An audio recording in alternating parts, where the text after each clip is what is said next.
नाहीतर महाराज ज्ञानेश्वरी पारायण आम्ही प्रत्येक गावाला फिरतो. फक्त 1 वर्ष असते, 1 वर्ष बस. दुसऱ्या वर्षी आणलेत कथाकार महाराज, दिलेत बसून कार्यकर्ते फिरायले, बाबा दिले बसून की सगळे हाफ तिकीट वाले आहे गेले. विठाला विठाला तसा मला असं वाटते, उमेदवार जिंकून येऊ का जी उमेदवार पडो, तो उमेदवार जसा आपल्याला ज्यांनी वोटिंग केलं हे जसं हृदयामध्ये पक्क करते ना, मला असं वाटते त्या कीर्तनकाराने सुद्धा विचार केला पाहिजे की पिंपळकुटा दाखवणारे हे 2 तरुण आहेत. विठ्ठला विठ्ठला. आणि दुसरी आनंदाची गोष्ट अशी आहे, आपण 44 वर्षामध्ये पदार्पण करत आहोत.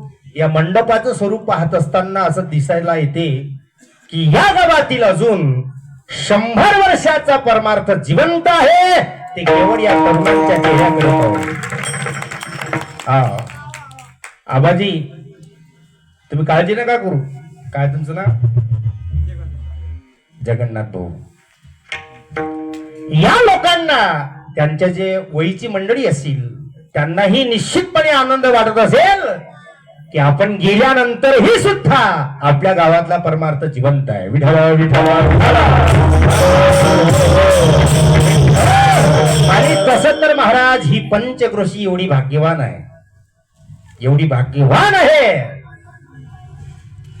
की अळगावला गुरुवर्य तुकाराम बाबाची सुद्धा तीच जन्मभूमी आहे आणि गुरुवर्य संजयजी बाबाची सुद्धा तीच जन्मभूमी आहे. अत्यंत भाग्यवान आहात तुम्ही. या 2 सत्पुरुषांच्या पंचक्रोशीमध्ये तुमचं गाव विभागलेलं आहे. आज दोघांच्याही कार्याला तोड नाही. विठ्ठला महाराज खऱ्या परमार्थिकासाठी महत्वाचे 3 साधन सांगतात. पहिलं साधन आहे वाणीनं देवाचं नाव घेणे, दुसरं साधन आहे कानाने देवाची कीर्ती श्रवण करणे, तिसरं साधन आहे चित्तामध्ये देवाचे समान पाय धारण करणे. महाराज म्हणतात ज्याच्या वाणीमध्ये देवाचं नाव आहे, ज्याच्या कानाने देवाची कीर्ती श्रवण केला जाईल, ज्याच्या चित्तामध्ये देवाचे समान पाय धारण केला जातील, त्याच व्यक्तीच्या जीवनातील काळ सार्थक होईल, अन्यथा नाही. परमार्थामध्ये साधन भरपूर आहेत. योग आहे, याग आहे, जप आहे, तप आहे, ध्यान आहे, धारणा आहे. साधन जरी भरपूर असले तरी महाराज म्हणतात कलियुगातील लोकांची यापैकी एकही साधन करण्याची लायकी नाही. विठ्ठला विठ्ठला.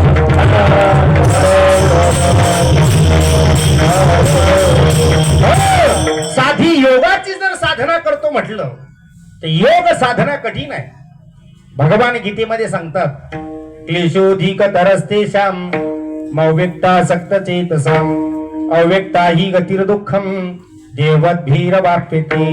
याच श्लोकावरती टीका करत असताना ज्ञानोबा ज्ञानेश्वरी मध्ये लिहितात योगाची या वाटा जे निघाली गा सुबटा तया दुःखाची वाटा भागाला. योग याग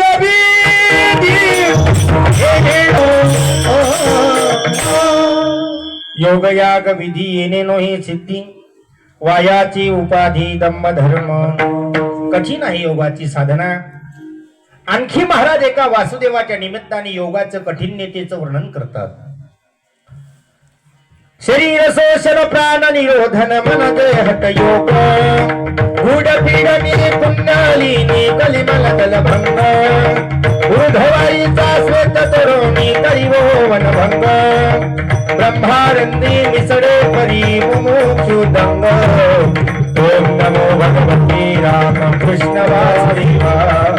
ओम नमो भगवती राम कृष्ण वासुदेवा. कठीण आहे योगाची साधना. मग महाराज आम्हाला असं साधन सांगा की ते साधन आमच्याकडनं सहज घडेल. अभंगाचं पहिलं चरण नाम वाचे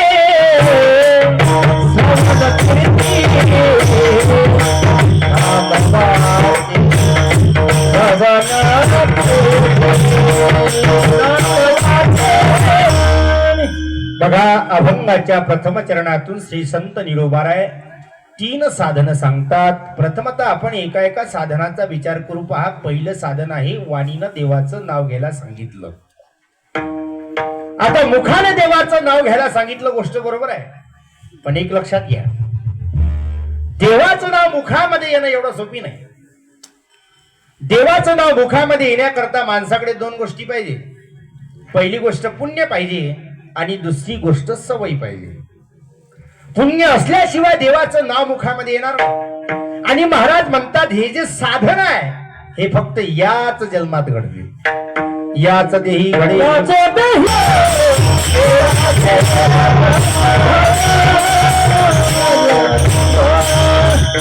महाराज म्हणतात, हे जे साधन आहे हे याच जन्मात घडते.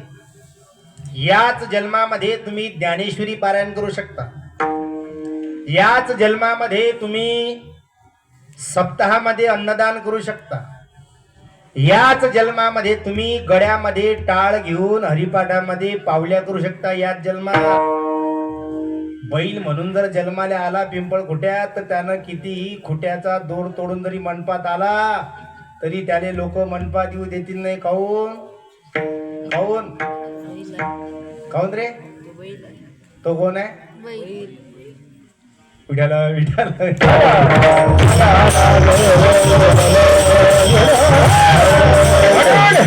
याच जन्मामध्ये ही साधना घडते. आणि देवाने सुद्धा हा जन्म कशा करता दिला? देवे दिला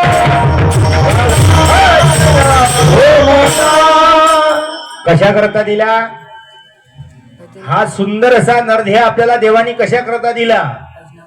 देवे दिला देह भजना गोमटा, तोया झाला फाटा बाधिकेचा. मग जी वस्तू ज्या कामा करता दिली त्या वस्तूचा जर त्यासाठी उपयोग झाला नाही तर आपण काय म्हणतो? वाया गेली म्हणतो की नाही? आहे की नाही? समजा आवडीचा पाहुणा घरी आला, 5 लिटरची बासुंदी केली. पाहुणे जेवायला येण्याच्या अगोदर तिच्यात जर समजा पालीनं उडी मारली, काय झालं मग?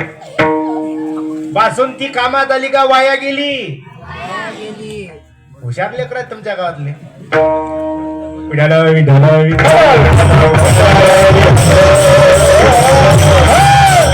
अरे पोरा, पावसाळ्याचे दिवस होते. एक माणूस दुकानामध्ये छत्री घ्यायला गेला. विचारलं छत्रीची किंमत किती आहे? दुकानदाराने सांगितलं, भाऊ म्हणे फक्त 100 रुपये. किती? 100. बरं म्हणे, काही गॅरंटी वॉरंटी? काय म्हणे? छत्रीची काही गॅरंटी असते काय? काय असते? दुकानदार हुशार होता. यानं गॅरंटी म्हणताच बरोबर दुकानदाराच्या लक्षात आलं की यानं 3रा मजला भाड्यानं दिलाय. कोण? छत्री घेणार आहे. दुकानदार म्हणे, बाबा गॅरंटी आहे ना? तर काय तर म्हणे किती वर्षाची गॅरंटी आहे? म्हणे 1 वर्षाची गॅरंटी आहे. तो म्हणे बर. पण दुकानदाराने सांगितलं म्हणे 1 अट आहे म्हणे. काय अट आहे म्हणे? 1 अट आहे म्हणे, 1 वर्षाची गॅरंटी आहे, फाटली तर परत नवी भेटीन. मग दुकानदार म्हणे 1 अट आहे म्हणे, बाबा तुम्हाला 2 गोष्टी पासून हिला जपून ठेवावं लागेल म्हणे. म्हणे कोण्या 2 गोष्टी? म्हणे उन्हात कधी उघड्याची नाही, पाणी आलं तर कधी भिजू द्यायची नाही. जमला ना? अशी जर छत्री इकत आणली तर काय कामाची आहे ते? मग जी वस्तू ज्या कामा करता आपण आणली त्या वस्तूचा जर त्यासाठी उपयोग झाला नाही तर आपण काय म्हणतो? वाया गेली म्हणतो की नाही? उदाहरणार्थ, एखाद्या माणसाला 4 मुलं असतील किंवा एकुलता 1 असेल. त्या मुलाकरता भरपूर इस्टेट जमा केली, खोलीचा बंगला तयार केला, सायकलची 4 व्हीलर तयार केली, नाही त्या सुख सुविधा घरी उपलब्ध केल्या. आणि समजा म्हातारपणी तोच मुलगा जर त्या आई वडिलांना जर सांभाळायला तयार नसेल तर खरं सांगा, त्या आई वडिलांच्या मुखातले शब्द काय निघतात? काय निघतात? हाय मुलगा पण काही कामाचा. पण जो मुलगा या धर्म मंडपामध्ये गळ्यात टाळ घेऊन उभा आहे तो मुलगा नक्कीच त्याच्या आई वडिलांना म्हातारपणी सांभाळेल. ही ज्ञानोबाला तुकोबारायची कृपा आहे. हे सत्य म्हणजे काही टाइमपास नाही बरं. तुम्हाला काही धंदे नाही, आम्हाला काही गमत नाही म्हणून हे चालू नाही. भविष्यामध्ये आपलं जीवन चांगलं जावं याकरता हे सत्य आहे. विठ्ठल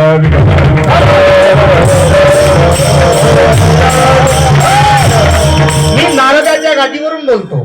जो परिवार साधूच्या अंकित आहे, जो परिवार साधूच्या अंकित आहे, जो परिवार साधूच्या समागमामध्ये आहे, त्या परिवारात त्या घरी तुम्ही जा, त्या घरातला काही आनंद वेगळा वाटतो. विठ्ठल विठ्ठल विठ्ठल. त्या घरातला आनंद, त्या घरातलं प्रेम, मुलगा वडिलांसोबत मान सन्मानाने वागतो, येणाऱ्या पाहुण्यांचा त्या घरामध्ये आदर होते. मला असं वाटतं याच्यापेक्षा दुसरी संपत्ती कोणतीच नाही. विठ्ठल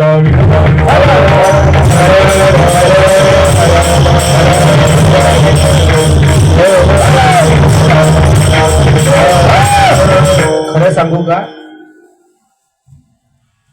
तुमचं लग्न झाल्यानंतर, लग्नाच्या आधी नाही, लग्न झाल्यानंतर तुम्ही जर तुमच्या आई वडिलाचा अपमान तुमच्या बायको देखत केला ना, तर ते आई वडील आयुष्यभर विसरत नसतात. हे लक्षात घ्या.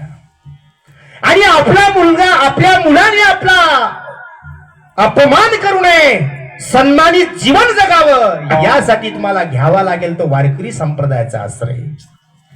त्याशिवाय पर्याय नाही. म्हणून संपत्ती जोडत असताना संस्कारालाही खूप महत्व आहे. विठ्ठल विठ्ठल. नुसतं मुलांना शिकवू नका, खूप मोठ्या पदवीवर जाईल ही अपेक्षा करू नका. शालेय शिक्षणासह त्या मुलाला आध्यात्मिक संस्काराची अत्यंत गरज आहे. आणि ज्या मुलाच्या जीवनामध्ये आध्यात्मिक संस्कारासह शालेय शिक्षण आहे, तोच मुलगा आई वडिलांची किंमत करू शकतो. लक्षात ठेवा. विठ्ठल विठ्ठल. आता विषय निघाला म्हणून एक रिअल फॅक्ट घडलेला प्रसंग सांगतो. मुलगा 12वी शिकला. मुलगा 12वी शिकला, पुण्यासारख्या कंपनीमध्ये कामाला गेला. 6 वर्ष झाले कंपनीमध्ये कामाला आहे. इकडे आई वडील म्हातारे झाले आणि एक दिवस त्याच्या आईची अशी इच्छा झाली की माझ्या मुलाची भेट मी घेऊन आली पाहिजे. ती म्हातारी आपल्या मुलाची भेट घेण्याकरता पुण्यासारख्या कंपनीमध्ये निघाली. पुण्यासारख्या स्टेशनवरती उतरली. आता खेड्यातली म्हातारी, अशिक्षित म्हातारी, काय कळते तिला? आता खेड्यातल्या म्हातारीचं जीवन, खेड्यातल्या म्हातारीचं राहणीमान, ते 2-4 ठिकाणी लुगडं फाटलेलं, शिवलेलं नाही, गाठा पडलेलं, डोळ्याला चष्म्याची दांडी तुटलेली, धाग्याने बांधलेली, हातामध्ये वायरची पिशवी आणि तुटका बेत हातामध्ये होता. ती म्हातारी रेल्वे स्टेशनवरती उतरली.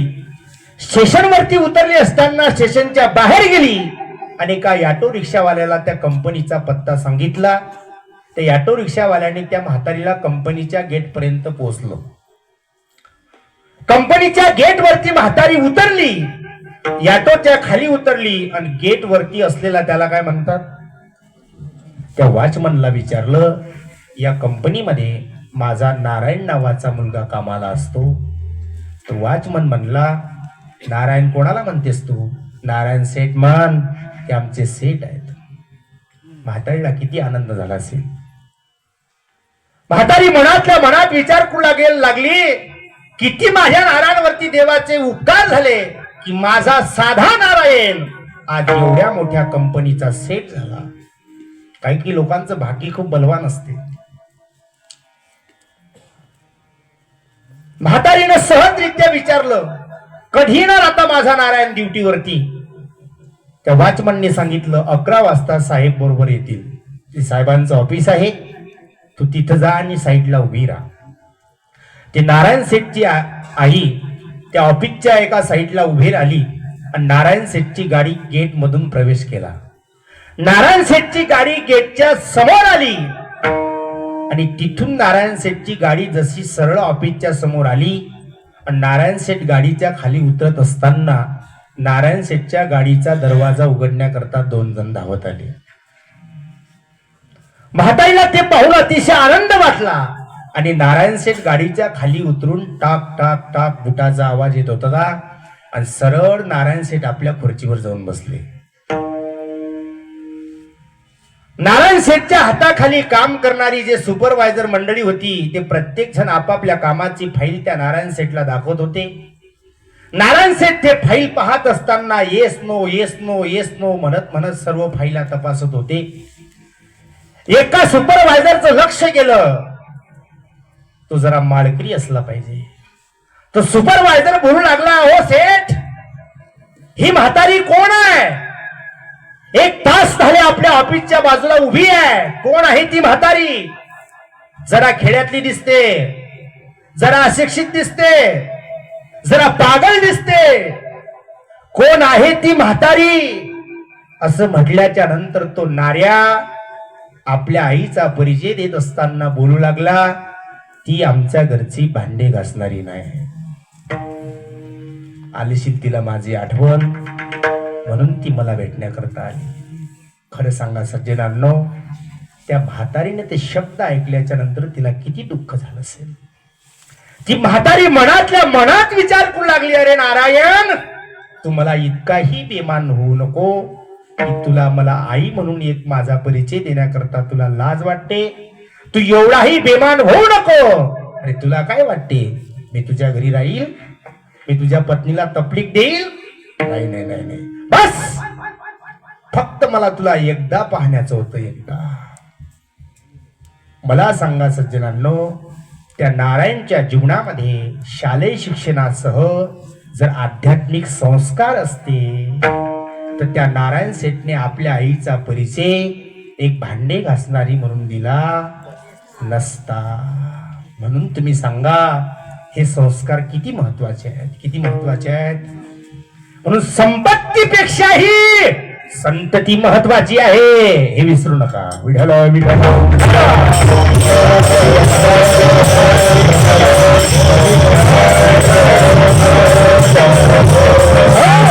आपला विषय हा सुरू होता की देवाचं नाव मुखामध्ये येण्याकरता माणसाकडे 2 गोष्टी पाहिजे. पहिली गोष्ट पुण्य पाहिजे आणि दुसरी गोष्ट सवय पाहिजे. ते पुण्य एका जन्माचं लागणार नाही. अनंत जन्मेचे सुकृत पदरी त्याचे मुखी हरी पैठा होय. जन्मोजन्मीचे असेल पुण्य सामुग्री तरीच जिव्हाग्री नाम येईल श्रीरामाचे. अनंत जन्माचं पुण्य असल्याशिवाय देवाचं नाव मुखामध्ये येणार नाही. ज्ञानोबा ज्ञानेश्वरी मध्ये सांगतात, जयाचे वाचे पुढा भोजे अखंड नाम नाच तसे माझे.